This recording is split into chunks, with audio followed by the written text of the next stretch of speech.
Selamat sore, saya Ratna Sarumpait. Kita ngobrol tentang bangsa kita sore ini. Ada yang selama 22 tahun lebih tidak disadari oleh rakyat Indonesia. Dan itu mulai terasakan setelah kondisi bangsa ini makin terpuruk. Terutama mungkin dalam 7 tahun terakhir. Ya. Itu baru mulai orang bertanya-tanya kenapa keadaan kita jadi seburuk ini. Kenapa bisa begitu? Ya karena memang ada perusakan Undang-Undang Dasar dan itu terjadi tahun 2002. Itu nanti kita akan bahas ya perusakan Undang-Undang Dasar itu siapa yang bikin, mungkin pada acara yang lain gitu. Tapi yang saya mau katakan memang Undang-Undang Dasar kita yang asli itu udah dirusak oleh MPR. Ya, jadi Pancasila kita itu udah nggak ada di batang tubuhnya Undang-Undang Dasar. Yang ada itu liberalisme, materialisme, individualisme, ya pokoknya yang itu, dan terutama neolib. Kita ini sekarang pemerintahan kita ini betul-betul neolib. Dan ini sebenarnya kerusakan inilah yang sekarang sedang terjadi. Kalau saya mengatakan dalam bahaya besar, memang kita dalam bahaya besar. Katakanlah satu contoh, misalnya kita ambil kasus banyaknya orang Tiongkok sekarang, orang Cina ya.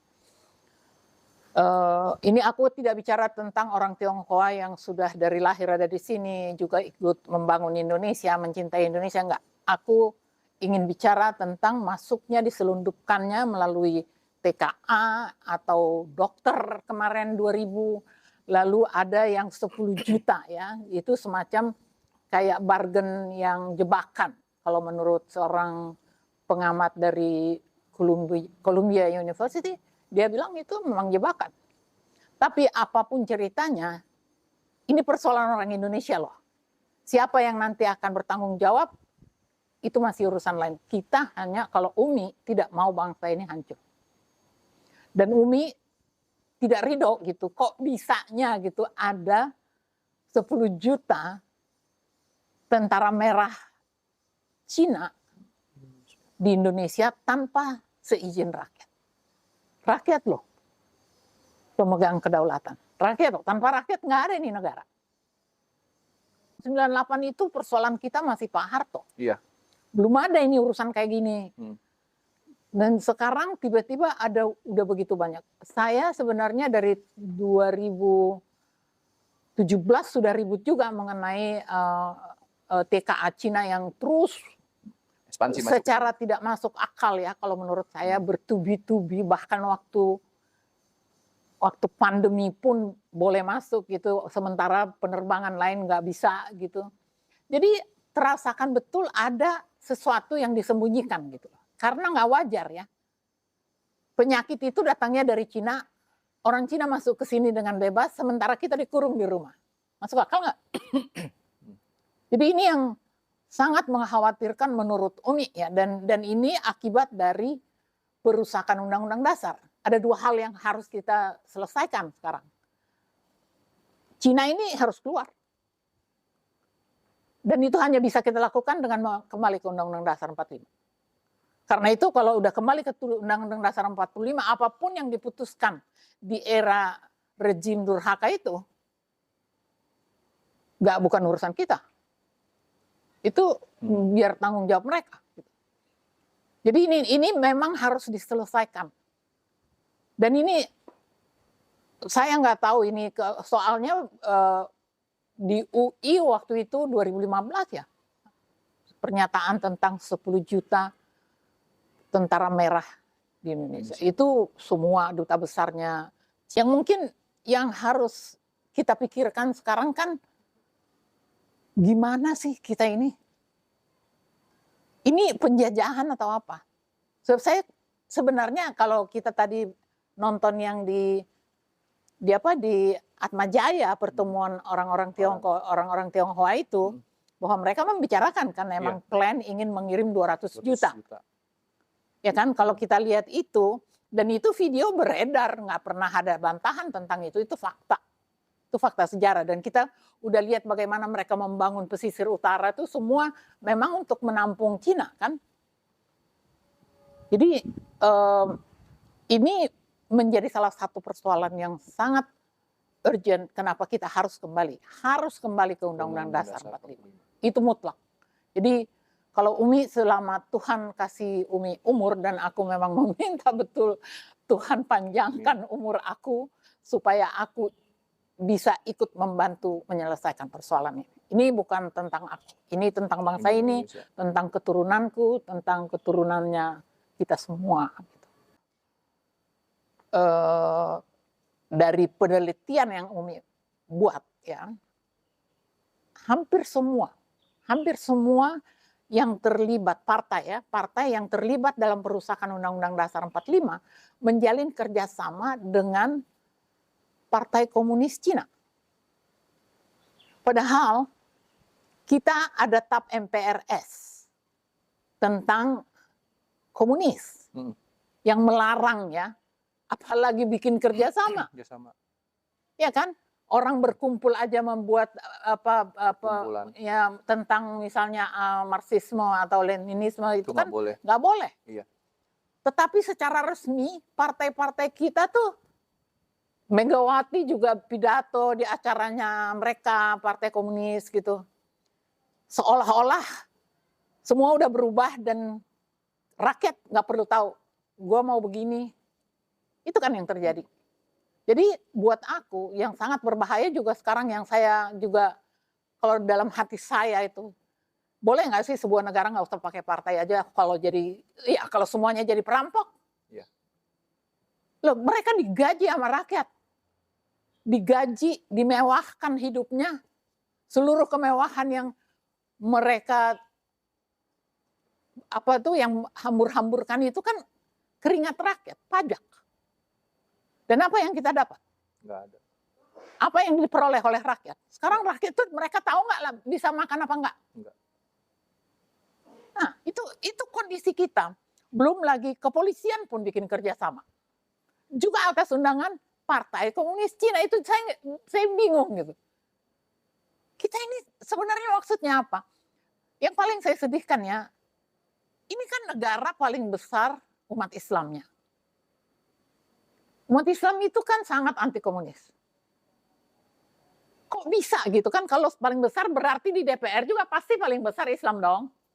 Iya. Iya dong. Para pejabat itu juga mayoritas pasti Islam dong. Yang mengatur negara ini mayoritas Islam dong.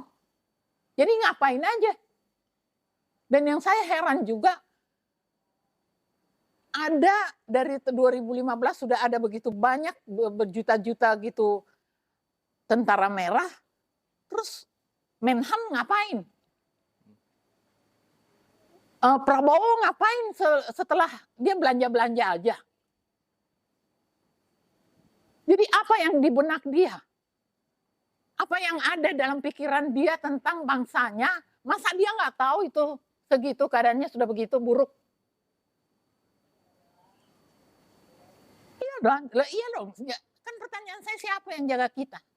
MPR-nya berakrab dengan Partai Komunis, ya kan? Terus polisi kerjasama juga. Tentara nggak melakukan apa-apa. Panglima ngapain? Sepanjang tahun itu. Siapa aja panglima pada periode-periode itu? Menhannya. Nah, yang terakhir kita kenalkan Pak Prabowo. Katanya Pak Prabowo akan jaga Republik ini. Jaga dari mana orang udah ada 10 juta tentara merah nggak ada yang diapa-apain? Ini persoalan besar. Kalau ada orang menganggap ini persoalan kecil, saya putus asa jadi orang Indonesia. Jadi jangan heran kalau saya mengatakan kita dalam bahaya besar. Kita harus kembali ke Undang-Undang Dasar 45. Mereka-mereka yang merusak Undang Dasar itu udahlah, stop lah, berhentilah. Kalau boleh aku minta misalnya siapa yang menandatangani Undang-Undang Dasar itu minta maaf sama rakyat. Jadi jangan lagi minta people power dan apa-apa, nggak sepadan gitu loh. Anda kok yang tanda tangan. Ini bangsa rusak karena Anda. Kalau Anda nggak pernah tanda tanganin amandemen, Nggak akan pernah kita lihat wajahnya Jokowi sekarang.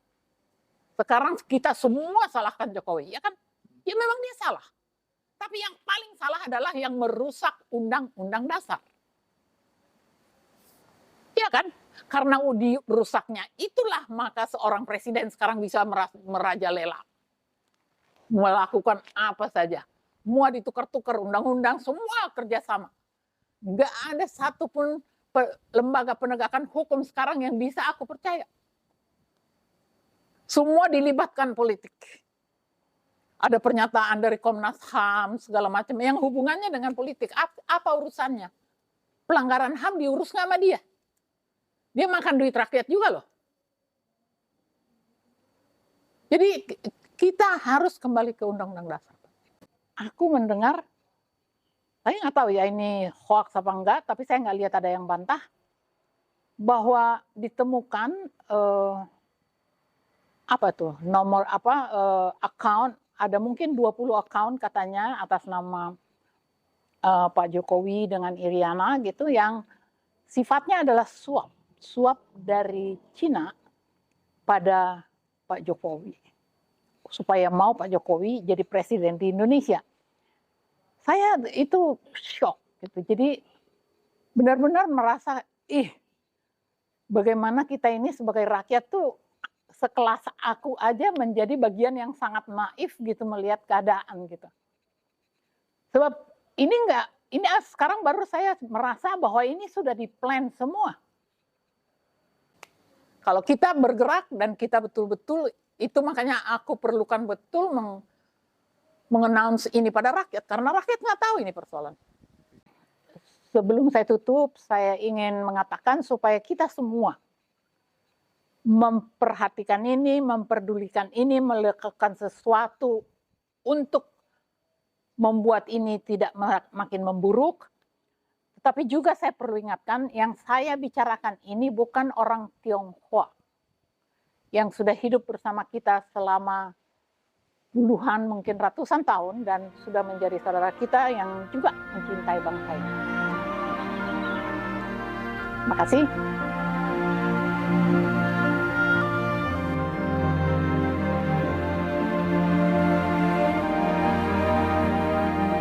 Tanah airku